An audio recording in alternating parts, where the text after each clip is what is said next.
तो जैसे कि हमने लास्ट एपिसोड के अंदर देखा था, सभी गॉड जो होते हैं वो चैनी के चारों तरफ आकर खड़े हो जाते हैं, जहाँ पर कि चैनी ने भी अपनी जो शॉर्ड होती है उसे दोबारा से निकाल लिया होता है। और अब जो चैनी होता है वो उन गॉड्स को बहुत ही खतरनाक सा लुक देते हुए उन गॉड्स से बोलता है कि ठीक है, तो मुझे बताओ कि अगला मेरे हाथों से यहाँ पर कौन जो है वो मरना चाहेगा। और अब उसके इतना बोलते ही हमारा व्यू किनगाओ के ऊपर आ जाता है, जिसे कि परमिशन मिल चुकी होती है। और परमिशन मिलने के बाद में वो कॉल को काट देता है। और जो किनगाओ की सिस्टम होती है वो किनगाओ को बताती है कि जो वॉइड रियलम है वो ब्रेक होने वाला है और यहाँ पर आपको जल्दी ही सेंस जो है वो कर लिया जाएगा और मेरे हिसाब से 3 सेकंड के अंदर आपके ऊपर अटैक होना शुरू हो जाएगा। जो सुनते के साथ ही किनगाओ जो होता है वो मुस्कुराते हुए बोलता है कि कोई बात नहीं, वे लोग जो है वो सही टाइम पर यहाँ पर आ रहे हैं, क्योंकि मैं इसी ही मोमेंट का तो इंतज़ार कर रहा था। तो चलो जल्दी से अपना काम जो है उसे शुरू करते हैं। और इतना बोलकर किनगाओ अपने हाथ को उठाते हुए चिल्लाते हुए बोलता है कि स्वॉर्ड जल्दी से ही यहाँ पर आ जाओ। और किनगाओ के इतना बोलते के साथ ही हमारा व्यू जो होता है वो चैनी का जो स्मॉल वर्ल्ड होता है उसके अंदर आ जाता है, जहाँ पर कि हम एक काफ़ी बड़ी ट्री को देखते हैं। और हम देखते हैं कि उस पेड़ के अंदर एक काफ़ी अच्छा पैलेस बना हुआ होता है, जिसके अंदर की जो टियान झाओ होती है वो आराम से सो रही होती है। और तभी हम देखते हैं कि टियान झाओ की बॉडी के अंदर से जो उसकी स्वॉर्ड होती है वो निकल कर बाहर आने लगती है। और अब ऐसा होने के कारण जो टियान झाओ होती है वो भी अचानक से उठ जाती है। और अब टियान झाओ जो होती है वो बहुत ही क्यूट सा फेस बनाते हुए बोलती है कि क्या हो रहा है, मुझे अचानक से दोबारा से भूख जो है वो क्यों करने लगने लगी। और टियान झाओ के इतना बोलते के साथ ही हमारा व्यू जो होता है वो किनगाओ के ऊपर आ जाता है, जहाँ पर कि टियान झाओ की जो शॉर्ड होती है वो किनगाओ के पास में आ चुकी होती है। और तभी हम देखते हैं कि सामने से एक काफ़ी बड़ी स्पिरिट निकल कर बाहर आ जाती है, जिसे देखने के बाद में जो किनगाओ होता है वो बोलता है कि ठीक है, इस टाइम पर हम दोनों के पास में ही मोनामेंट और पावर जो है वो दोनों है। और अभी उसके इतना बोलते के साथ ही हमारा व्यू जो होता है वो गुयुआन और जो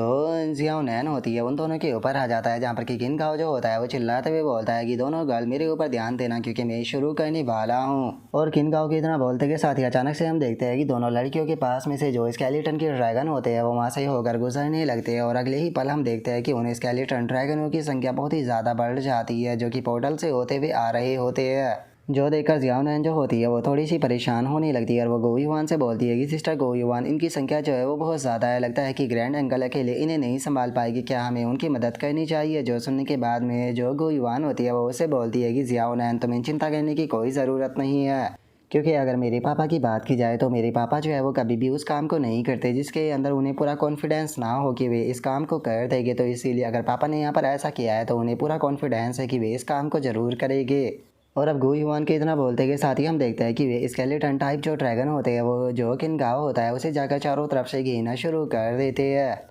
और तभी हम देखते हैं कि किनगाओ जो होता है वो बहुत ही खतरनाक रेड कलर का और अचानक से अपनी बॉडी से रिलीज करता है, जिस कारण वे सारे के सारे ड्रैगन जो होते हैं वो किनगाओ की बॉडी से दूर हो जाते हैं। और अब जो किनगाओ होता है वो अपना जो मास्क होता है उसे पहन लेता है। अपने मास्क को पहनते हुए चिल्लाते हुए बोलता है कि ठीक है, तो प्लेटफॉर्म के ऊपर जो डिसेंडेंट है उसका वेलकम किया जाता है 36 जनरेशन के गॉड किंगडम के सराउंडिंग जोंग का। और अब किनगाओ के इतना बोलते के साथ ही हम देखते हैं कि जो वुडन शॉल की स्पिरिट होती है उसकी भी अचानक से आंखों में आंसू आ जाते हैं। और हम देखते हैं कि एक लड़की की जो स्पिरिट होती है वो अचानक से किनगाओ के पीछे आ जाती है और किनगाओ चिल्लाते हुए बोलता है कि चलो इन्हें टेक डाउन करते हैं। और इतना बोलकर किनगाओ जो होता है वो उस लड़की की तरफ देखने लगता है और उस लड़की की तरफ देखते हुए बोलता है कि काफ़ी लंबा टाइम हो गया, मेरी पुरानी दोस्त जब से हम लोग नहीं मिले। जो सुनकर वो लड़की भी मुस्कुराने लगती है, जिसके बाद में अब जो किनगाओ होता है वो अपनी स्वॉर्ड को पकड़ते हुए अटैक को बनाना शुरू कर देता है। जो देखते के साथ ही जो उस लड़की की स्पिरिट होती है वो भी वहाँ पर अपने अटैक को बनाने लगती है। और अब जो किनगाओ होता है वो चिल्लाते हुए उस लड़की से बोलता है कि चलो हम दोनों जो है वो साथ में मिलकर यहाँ पर काम करते हैं, ताकि जो जिंदा इंसान है उन्हें छोड़ा जा सके और जो डेड सोल्स है उन्हें पूरी तरह से ख़त्म किया जा सके। और इतना बोलते के साथ ही अब किनगाओ जो होता है वो अपना जो अटैक होता है उसे बना लेता है, जहाँ पर कि बहुत सारे अटैक जो होते हैं वो अचानक से किनगाओ के चारों तरफ आ जाते हैं। और अब जो किनगाओ होता है वो उन अटैकों को जो डेड सोल होती है उन सभी के ऊपर शूट कर देता है। और हम देखते हैं कि किनगाओ का अटैक जो होता है वो इतना ज़्यादा पावरफुल होता है कि उस अटैक के सामने जितनी भी डेड सोल आती है वे सभी अटैक लगते के साथ ही ख़त्म होने लगती है और धीरे धीरे कर इस तरह से सभी सोल ख़त्म होने लगती है। और तभी हमारा व्यू वहाँ पर जो हैला और जो उसका साथी होता है उन दोनों के ऊपर आ जाता है, जहाँ पर कि हम देखते हैं कि अटैक उन दोनों की तरफ भी आने लगते हैं। लेकिन तभी जो हैला का साथी होता है वो हैला को अपनी बॉडी से प्रोटेक्ट करते हुए बोलता है कि डैमिट, ये अटैक बहुत पावरफुल है। और उसके इतना बोलते के साथ ही जो हैला होती है उसे वहाँ पर कुछ अजीब फील होता है, जो फील करने के बाद में जो हैला होती है वो बोलती है कि सच में ये चीज़ तो बहुत ही ज़्यादा अजीब है। क्योंकि अगर इन सोल अटैक की बात की जाए तो ये बहुत ज़्यादा पावरफुल है और जिन जो डेड सोल भी इन अटैकों से टकरा रही है वो उसी टाइम पर ख़त्म हो रही है, लेकिन किसी कारण से ये अटैक जो है वो हमें बिल्कुल भी चोट जो है वो नहीं पहुंचा रहे। और उसके इतना बोलते के साथ ही हमारा व्यू जो होता है वो उसी बड़ी सी स्पिरिट के ऊपर आ जाता है, जो कि इस चीज़ को देखने के बाद में बहुत ही ज़्यादा गुस्सा करने लगती है। और जैसे ही वो आगे की तरफ बढ़ने वाली होती है उसे तभी कुछ फील होता है, जो फील कर वो हैरान रह जाता है। और अब हमें पता चलता है कि किनगाओ की जो सिस्टम होती है उसने उस बड़ी सी स्पिरिट को अपनी एनर्जी में बांधा हुआ होता है। और अब जो किनगाओ की सिस्टम होती है वो उस बड़ी सी स्पिरिट से बोलती है कि जब इमॉर्टल लॉर्ड जो है वो यहाँ से कचरे को साफ कर रहे हैं तो किसी भी आउटसाइडर को ये बिल्कुल भी मौका नहीं मिलेगा कि वो जाकर उन्हें डिस्टर्ब करे। इसीलिए जब तक कि माई लॉर्ड जो है वो यहाँ पर अपने काम को नहीं निपटा लेते हैं तब तक कि तुम्हें यहीं पर ये सप्रेस होकर जो है वो रहना होगा। और उसके इतना बोलते के साथ ही अब जो किनगाओ होता है वो चिल्लाते हुए बोलता है कि मैं तुम्हारा लॉर्ड तुम्हें ये कमांड देता हूँ कि जितनी भी यहाँ पर सभी सोल है वो फ्री हो जाए, जितने भी गोस्ट और स्पिरिट है वे सभी की सभी यहाँ पर फ्री हो जाए, ताकि जो लिविंग बीइंग है वो धन्य हो सके। और इतना बोलते के साथ ही जो किनगाओ होता है वो दोबारा से अपना अटैक जो होता है वो बनाने लगता है और अपने अटैक को बनाते हुए बोलता है कि चलो टाइम आ चुका है जो ये हेल है इसे पूरी तरह से डिस्ट्रॉय करने का। और इतना बोलते के साथ ही जो किनगाओ होता है वो दोबारा से अपने अटैकों को करना शुरू कर देता है। और अटैक करने के बाद में जो किनगाओ होता है वो चिल्लाते हुए जो जियाओनैन और जो गो युआन होती है उन दोनों से बोलता है कि गो युआन और जियाओनैन, मैं चाहता हूँ कि तुम नीचे जाकर एक पर्सन को रेस्क्यू करो। याद रखना वो लड़की बहुत ही ज़्यादा खूबसूरत होगी और उसका कलर ब्लू कलर का होगा और उसी के साथ में उसकी स्पिरिचुअल बर्थ बहुत ही ज़्यादा पावरफुल होगी।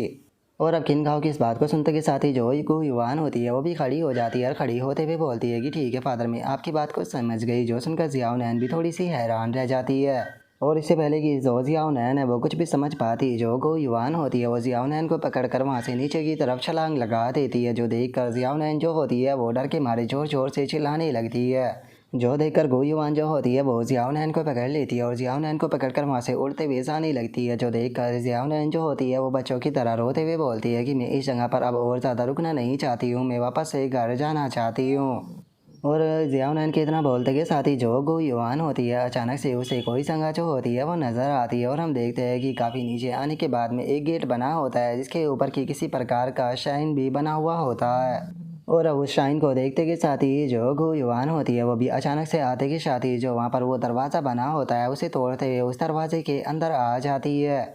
और अब जो जियाओनैन होती है वो अपने सर को पकड़ते हुए गो युआन से बोलती है कि यहाँ पर जो आइस की हवा थी उसने तो मेरे सर को पूरी तरह से नम कर दिया। सिस्टर गो युआन, अगली बार जब आप फ्लाई करो तो प्लीज़ पहले ही मुझे बता देना। जो सुनकर गो युआन जो होती है वो जियाओनैन से बोलती है कि ठीक है, इस बार के लिए मुझे माफ़ कर दो, अगली बार मैं इस चीज़ के ऊपर काफ़ी अच्छे से ध्यान दूंगी। और इतना बोलकर अब गो युआन जो होती है वो अपने सामने की तरफ देखने लगती है जहाँ पर कि एक लड़की मौजूद होती है, जिसे देखने के बाद में वो बोलती है कि अगर इसकी स्पिरिचुअल बर्थ की बात की जाए तो वो सच में बहुत ही ज़्यादा स्ट्रॉन्ग है। लगता है कि जो फादर है वो जिस ब्लू ब्यूटी की बात कर रहे थे वो असल में ब्लू ब्यूटी जो है वो यही है। जो सुनते के साथ ही जियाओनैन जो होती है वो बोलती है कि ये सिस्टर, आप तो इससे छोटी सी बोल रहे थे लेकिन इसके शरीर का जो साइज़ है वो तो बहुत ही ज़्यादा बड़ा है। और अब जियाओनैन की इतना बोलते के साथ ही हम देखते हैं कि वहाँ पर एक बहुत ही खूबसूरत लड़की जो होती है वो बैठी हुई होती है, जिसे कि जंजीरों से बांधा गया होता है। और अब यहीं पर ही हमारा आज का जो एपिसोड होता है वो भी कंप्लीट हो जाता है। तो नेक्स्ट एपिसोड के अंदर देखेंगे कि आगे क्या होता है। अगर आप लोगों को वीडियो अच्छी लगी हो तो लाइक करना, चैनल को सब्सक्राइब करना। मैं मिलता हूँ आप लोगों से नेक्स्ट एपिसोड के अंदर, तब तक के लिए बाय बाय गाइस।